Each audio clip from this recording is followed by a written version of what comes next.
আসসালামু আলাইকুম, সবাইকে স্বাগতম নতুন আরেকটি আপডেট ভিডিওতে। পে স্কেল 2026 সালে বেতন কাঠামো সর্বনিম্ন কত হাজার টাকা ধরে প্রজ্ঞাপন জারি করা হচ্ছে এবং প্রজ্ঞাপনটি কবে বা সরকারের কাছে হস্তান্তর করা হবে তথ্য থাকতেছে আজকের এই প্রতিবেদনে। সাথে এটাও থাকছে কোন গ্রেডের কত টাকা সর্বশেষ নির্ধারণ করা হলো, সেই সব কিছুই থাকছে একই ভিডিওতে। তো সকল কিছু একসাথে জানতেই আজকের এই ভিডিওটি সম্পূর্ণ পরিমাণে দেখতে থাকুন। আর পে স্কেল সংক্রান্ত সকল তথ্য সবার আগে পাওয়ার জন্য চ্যানেলটি সাবস্ক্রাইব করে পাশে থাকা বেল বাটনটি অল করে দিন। এখানে দেখতে পাচ্ছেন যে সরকারি চাকরিজীবীদের দীর্ঘ প্রতীক্ষার অবসান ঘটিয়ে নতুন পে স্কেল বা নবম বেতন কাঠামো প্রস্তাবনা চূড়ান্ত করেছে কমিশন। এই চূড়ান্ত প্রস্তাবে সর্বনিম্ন বেতন কত টাকা হতে পারে? মূল বেতন বর্তমানে ৮,২৫০ টাকা থেকে বাড়িয়ে ২১,০০০ টাকার করার সুপারিশ করা হয়েছে। নবম পে স্কেল আপডেট এবং কার্যকর হওয়ার সময়সীমা। সাবেক অর্থসচিব জাকের আহমেদ খানের নেতৃত্বে ২১ সদস্যের বেতন কমিশন আগামী ২১শে জানুয়ারি অর্থ উপদেষ্টা সালাউদ্দিন আহমেদের কাছে আনুষ্ঠানিকভাবে প্রতিবেদনটি জমা দেবেন এবং কি এটি পূর্ণাঙ্গভাবে কার্যকর হবে ২৬-২৭ অর্থবছরের শুরু থেকে, অর্থাৎ ১ জুলাই থেকে, এবং সেটা আংশিকভাবে কার্যকর হয়েছে ২০২৬ সালের ১ জানুয়ারি থেকে। নতুন পে স্কেলে বেতন বৈষম্য কত অনুপাতে বৃদ্ধি পেয়েছে সেটা হলো যে নতুন কাঠামোতে সর্বোচ্চ ও সর্বনিম্ন বেতন ব্যবধান কমিয়ে ১.১২ অনুপাত নির্ধারণ করা হয়েছে।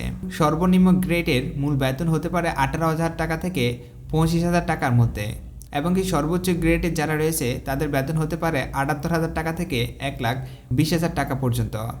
এই পে স্কেলটি বাস্তবায়ন করার জন্য সরকারকে কত টাকা বরাদ্দ বা বাজেট রাখতে হয়েছে?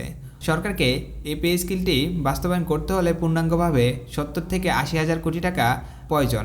এর মধ্যে ২৫-২৬ অর্থবছরের সংশোধিত বাজেট পরিচালনায় ২২ কোটি টাকা তারা বৃদ্ধি করেছে। নতুন পে স্কেলের বেতন হ্রাসের অনুপাত অনুযায়ী আপনাদের গ্রেড এবং কি কত টাকা হতে পারে বাড়ি ভাড়া সহ সেই সব কিছুই জানতে পারবেন। গ্রেড বর্তমান মূল বেতন, সম্ভাব্য নতুন বেতন, সম্ভাব্য মূল বেতন, বাড়ি ভাড়া আনুমানিক। প্রথম গ্রেডে রয়েছে ৭৮,০০০ টাকা নির্ধারিত, হতে পারে ১,২০,০০০ টাকা থেকে ১,৬০,০০০ টাকা পর্যন্ত, এবং সম্ভাব্য মূল বেতন বাড়ি ভাড়া আনুমানিক ২ লক্ষ টাকা। পঞ্চম গ্রেডে রয়েছে ৪৩,০০০ টাকা এবং সম্ভাব্য রয়েছে ৯০,০০০ টাকা থেকে ৯৫,০০০ টাকা, এবং সম্ভাব্য মূল বেতন বাড়ি ভাড়া আনুমানিক সহ হতে পারে ১,২৫,০০০ টাকা।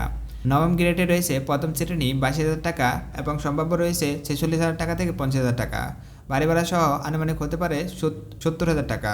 দশম গ্রেডে রয়েছে বর্তমান বেতন ১৬,০০০ টাকা এবং সম্ভাব্য হতে পারে ৩৫,০০০ টাকা থেকে ৪০,০০০ টাকা, বাড়ি ভাড়া সহ হতে পারে ৫২,০০০ টাকা।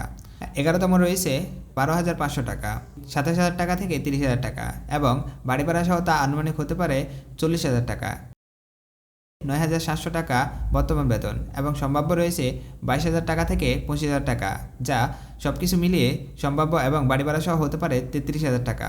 ২০তম গ্রেডে রয়েছে ৮,২৫০ টাকা থেকে এবং কি সম্ভাব্য রয়েছে ১৮,০০০ টাকা থেকে ২০,০০০ টাকা, তা হতে পারে সম্ভাব্য মূল বেতন বাড়ি ভাড়া সহ আনুমানিক ২৮,০০০ টাকা। তো বন্ধুরা, ভিডিওটি ভালো লাগলে চ্যানেলটি সাবস্ক্রাইব করে পাশে থাকা বেল বাটনটি অল করে দিন।